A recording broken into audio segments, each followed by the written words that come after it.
Hi guys! Kamusta?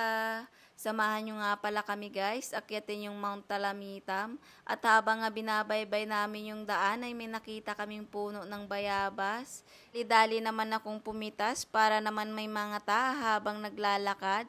Pampawi pagod ba?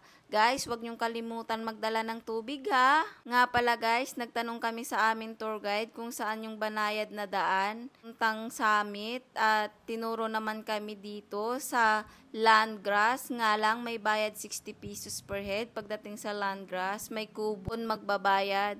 At kagandahan nga pala guys, per station ay may nagbibenta ng pagkain, tubig, at may pagpapahingahan ka.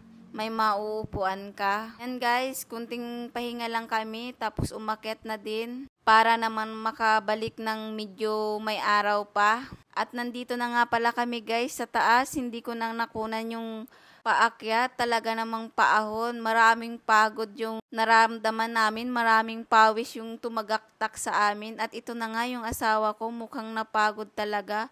Mabuti na lang may halo-halong nagbibinta dito sa taas para naman mapawi yung uhaw namin. Saglit lang pala kami guys dito sa taas, kunting pahinga lang kami, bumaybay na rin kami pababa, at sa pagbaba nga namin ay may nakita kaming wild berries, napakadaming bunga, at hindi naman ako nagpahuling, ngumata na naman ako. Nga pala guys, pag umakyat kayo dapat maayos na sapatos yung susuotin nyo, yung matibay. Dito na nga, pababa na kami. Naku, mabuti na lang hindi kami dumaan dito kanina.